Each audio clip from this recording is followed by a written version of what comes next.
People have died before. People will still die. Now one group go do mebu. Nandu room also can say back ania. Obuno buchendu room ni lo holo fonya. Obuno fonya. Oman na wonya no boda. Onya get defend here. After this man will police mem arrest. He also go kidnap him. No kubugo. Na ga choma cho. O kubugo na nweti ibu mu. I didn't know. Manago go na nwuye memu. Nyama kwale na me hold the responsible. Our community will hold him responsible. With this 1 year, double na Nwaguatahihia. Nyaba go do no. Obu na 1 year mpufia oga bia nyu aro nyonsi nurum ga bia kete final mana my name Honorable Sir Felix Efebunwa Godwin Oranye eji unu kana chukwu wa amara President General of URum Omwa PG obodo ina anya ebe akita ị ga-afụ ndị soldiers no somewhere ebe inekwa na the other side ị ga-afụkwa na nwere fence ana na that side fence ya bidoro very far wana egwe wana abịa inekwazi na anya ebe a ị ga-afụ crowd ndị anyị nọ n'ebe a bụ ndị community ndị anyị nọ n'ebe a bụ ndị URum anike ndị obodo so now ndị a n'ebe a kịta nọ na mgbaghe ebe n'ugbo ofu onye a na-akpọ Nwaguatahihia ọ na-eme estate developer so nyanwa na onwe enye nakwa ndị ọzọkwa nwekwa estate developer wabata na banyị bidozie igwu foundation na igwu biko na n'obodo ana history of ana anyị na-nwe ovu community anụgo ọgụ ya neighboring town ebe a na-azị azọ mgbe a ji zọcha anya gọọmenti a certify ya na URum nwana egbulie mmadụ mgbe a na-azị ya enwe ndị egburu anyị na ụlọ ozu ruo tata ọyụ anyị jiwa azọ dị ana and sisi mgbe akwụkwọ eke nwechara obere okwu mgbe okwu na-abọ dịgasị na court nke anyị na gọọmenti nwere nke anyị na ndị neighboring town nwekwere ụmụ okwu abịa dịgasị so mana ebe anyị ka na-achọ ka anyị trash adata okwu ka obodo nwee ike wee jizi aka wee reshọn anawa otu ọ sịwa dị ka ndị mmadụ nwee ike lụgba ọlụ ma lụgba ụlọ ma idevelop obodo maka na anyị chọ development ị na-anya be anyị na ọka abụzi almost the same thing bet na anyị ka nọ nke na-akọ ọlụ ị na-anya kịta iwu na na-akọ ọlụ ebe a ọlụ a na-akọ this man abaghị eme na-akwalighị ọlụ akọrọ akọ that is a very wicked act so anyị ka na-emezi ihe ọzọ bụ na this man ebido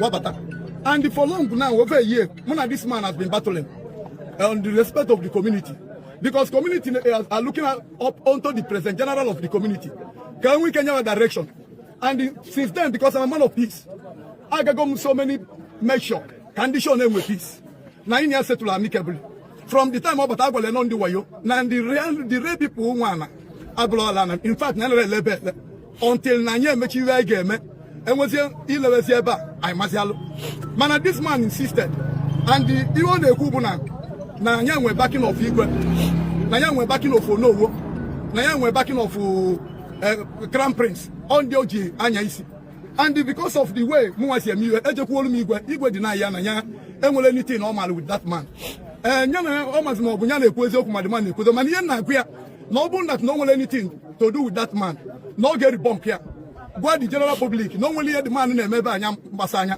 and muama na this man ọ bụ na igwe akwịalọlịa a support ya na pija sport lo nwere right ịbata obodo ọsọ kwu anya bụrụ na ogolo ego bụ genu these two people ga-etiela aka wasi ya natina n'ihe anyị chọrọ this project ịchọ iwebata n'obodo dị stressed on it enwere ihe ga-ewetara anyị ba isi n'obodo achọrọ obodo ọbụla nwere law nwe direction wa ji eme iwe mana this man si filu na o nwere ihe mmadụ ga-eme ihe ọ na-eme bụ ọbata ọchịrị ndị amị wa abata na-eme onye ọbụla intimidate na onye kwu okwu ndị amị agba anya but we are the community. People have died before. People will still die. So I need the lever because now the community will peace loving. And if we na bu PG, bonyudo, aga go na court. We joke na court. Keji court was stop bonya. Oku kad na court. This man na lost no wele court. Eje go na AIG. Eje go na CP. Eje go na mandi udogachi. Onwolo ni security measure nne follow. And to declare it all. I won't bring the letter. They got it Nnewi, able to Abia. They got it the PG, able to Abia. They got it the village chairman. I back in the Biba IG. And the Igwe Bomu, Bonya, Muniana Bano, I could only keep verified Nayagulana, Iwojigana. I want Ghana Tata, Kurumaka Flair. Get the job at an aqualia, not more than 1,000 plot of land. Well, no one any presentation of paper, that is an error. You know who no one know about. Namadi only money men ever buy a banya and a nunabo. Ogofungana. Or look at the na palace Igoma for Oris. After this man will police mem arrest. He also go kidnap Macron Kubugo, Naga Chomacho. Oh, Kubugo, 9 weeks more. I didn't know. I'm Manago, Nwaguatahihia Nnewi may hold the responsible. Our community hold him responsible. No. You want to come to our community, and in your own community, you are arresting the PG of the community Talafuni Tawel may elect. It is an error.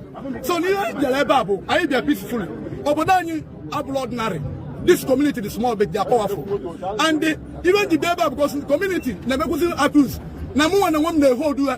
Lama lo to say me. Only many things oboda bekete. Mana because of Namu and one boy you do. We will do what I say for over 1 year, and the young about that personally. Can be present here for my community. Namuna Nwaguatahihia any deal. I want any deal. I'm going any deal guarding against this community.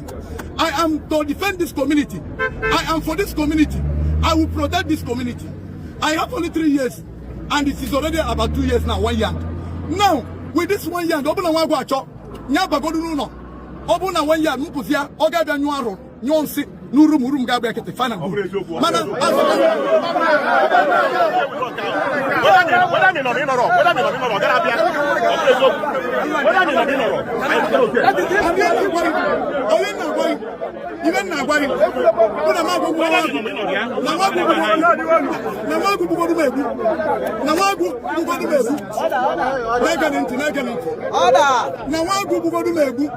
Nandu rumo saka se back ania obuno buchendu rum ni lo holo fonya obuno fonya o man na wonya no boda onya get defend here so no na chena obuna man no sia no ga bata.